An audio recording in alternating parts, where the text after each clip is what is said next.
What's up, guys? Thanks for tuning into another episode here of Homebrew Sorcery. Today seems to be the strawberry day, so strawberries are the main focus of the two batches that I'm going to be making today. So, as you can see, I've got kiwis here and hibiscus. So we're going to do two different. So I'm going to do a strawberry hibiscus and a strawberry kiwi mead. As you can see, I've got a piece of equipment here that I haven't used yet, and brand new for me, and I'm excited to try it out. I think life's going to be infinitely simpler with this new piece of gear. So if you're not familiar with what this is a conical fermenter. So, you know, you're probably used to seeing regular carboys and, you know, even gallon jugs like you've seen me ferment with in the past, and the trash meat experiment's still ongoing in the back.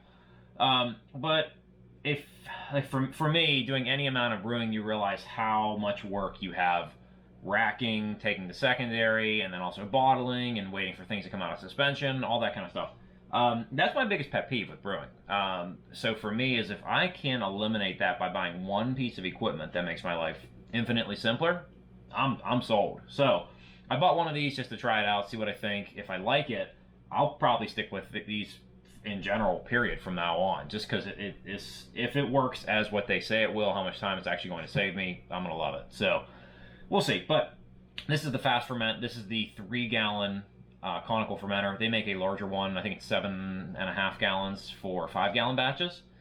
You know, obviously you want some headspace for making a, say, 2.5-gallon batch. That's the most they recommend making in this. And that's kind of what I'm shooting for. I haven't decided which one's gonna go where. I'm gonna use a bucket for one of the other brews. So either the strawberry kiwi or the strawberry hibiscus will go into the conical fermenter, and then the other one's going to go into a regular bucket. So I'm going to do 2.5 gallons of each and try to have a finished volume of about 2 gallons.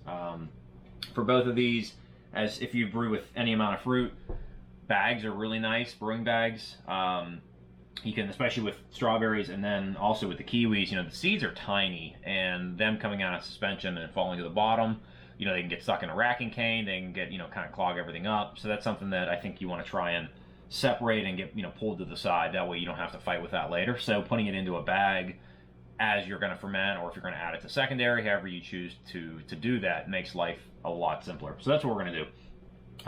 The kiwis, this was 4 pounds of kiwis. I'm going to use half of these, so we're going to use 2 pounds. So it's, you know, we're going for 1 pound of fruit per gallon. So in the strawberry kiwi, it's going to be 1 pound of fruit per gallon of strawberry and 1 pound for the kiwi. So it's going to be the same for the strawberry hibiscus. I'm going to use 1 pound per gallon, and then I haven't decided how I'm going to do the flowers yet. I think what I'll do is make a tea, and then I might even dry hop some a few days afterwards to try and make sure that that hibiscus flower comes through.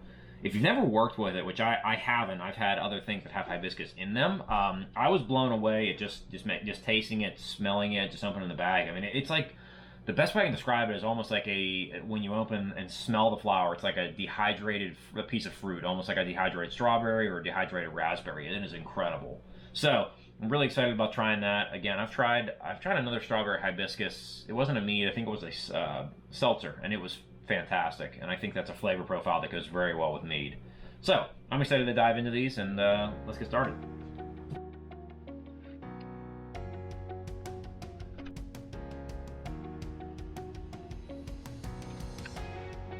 All right, go ahead and bring your hibiscus to a boil. I use 1 ounce as for this recipe. Bring it to a boil, let it sit. Do not boil it. Bring it to a boil and let it sit. We're gonna let it sit for 15 minutes. So hibiscus is done steeping, it's been 15 minutes. We're gonna go ahead and strain it off into the conical fermenter. That's the one I decided to use for this particular batch. So the strawberry hibiscus is gonna go in the conical. Go ahead and strain your leaves, and if you're using tea bags, I think tea bags available for hibiscus. Obviously you can just pull them out and dump right in, but we're gonna go ahead and get this put in. So for anybody who hasn't used these muslin bags, they make things super easy, especially when you want to do something like this and keep all your fruit kind of tied up and, you know, not just hanging around. Now what I'm doing is putting this in here, and I'm just going to warm this up in some hot water, and all that stuff is going to all go right into the fermenter. The water, this, all that stuff is going to sit. So we're going to go ahead and get that put in there. Oops. And that's all. The entire point is just to bring it up to temperature. and because these are still frozen. So I'm just gonna tie like a little knot in here, nothing crazy. I'm just gonna stick it in some hot water. So I decided to do strawberry hibiscus in the conical fermenter, and the more and more I thought about it, the better that decision actually was, because I'm gonna have a big bag for the strawberry kiwi. So that one's gonna go in the bucket. So I'm glad I ended up making that choice. So we're gonna use USO5 in both of these. If you've watched any of these videos, you know that I love USO5. These are gonna be session type strength. This one clocked in at 1.031, so it's gonna be about 4.5, something like that. The one thing to keep in mind is with the strawberries, we're gonna pull out some extra sugars during fermentation. So it's gonna come out a little stronger than that probably. So just something else to consider. So this one's finished. We're gonna get yeast in, and I have some recycled yeast from a previous batch, so we're gonna double up. I'll put in between, or excuse me, divide up between this one and the strawberry kiwi. So this one's finished. As you see below, you can put different size mason jars on these. So they come with a very short, like, jelly jar. If you guys are familiar with canning jars, they're real tiny. For this one, because I was worried about so much stuff falling out of suspension, I decided to go up to like a small pint-sized jar. And you can actually raise this up. Some people use quart jars, they do all kind of stuff, but I was worried about getting the majority of the stuff out of primary and then coming back and letting it sit for a little while longer and then pulling secondary again. So that was my thought. We're gonna let this roll. We're sitting right now with the fruit edition at like 2.25 gallon. Hopefully that gets us, after we pull the fruit out and everything, about 1.75 gallon finished, give or take. So that's what we got. This one's finished up.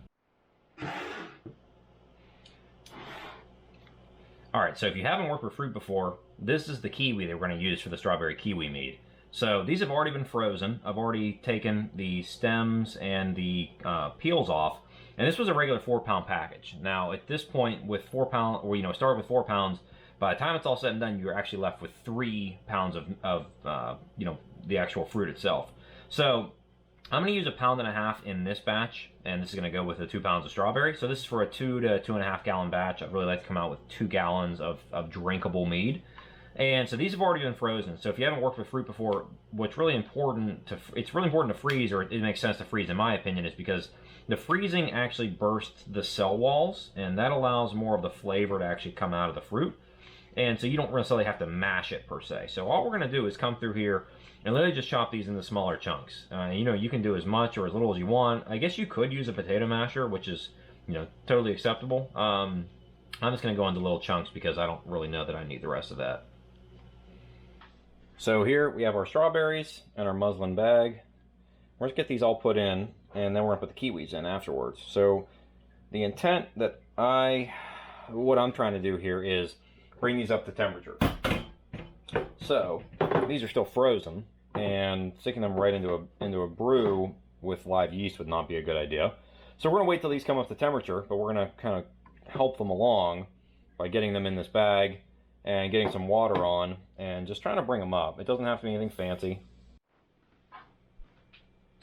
So got both of our strawberry batches done. We got strawberry hibiscus and the conical, which I'm really excited to see how it comes out, because I'd really like to make fermenting for me a whole lot easier as far as bottling and all that stuff. I haven't gotten the kegs yet, but once I do, things will be totally different. But in the meantime, I think you save a lot of waste, by having everything settle out and having a conical style. So I'm really excited to see how that plays out with this one, especially with some fruit. I feel like that's going to be a really good test. And we got strawberry kiwi over here. They both smell fantastic, so I'm excited to try both of them. We're going to get some extra sweetness from the fruit, so hopefully get a little bit more alcohol on the back end, but not too much. And realistically, the only thing that we're waiting for here is the brews to cool down enough to add the yeast. So I tried to bring the must up to temperature enough that the fruit, when it was frozen or even still cold, because I brought it up to temperature for the most of it, at least up, out of freezing. So trying to bring that up, and these are still pretty warm. They're like, I don't know, blood warm, so to say. But I'm trying to get them down into like the 80-degree range before I go ahead and pitch the yeast. So I saved this from a previous batch, and I'm actually really excited about trying this to save yeast. So again, this is just going to be USO5. A serious contender. It always works well. No problem, and it's just always a good yeast. So that's going to be it for the strawberry day. I'm excited to try these out. I'll keep you guys posted for how it goes.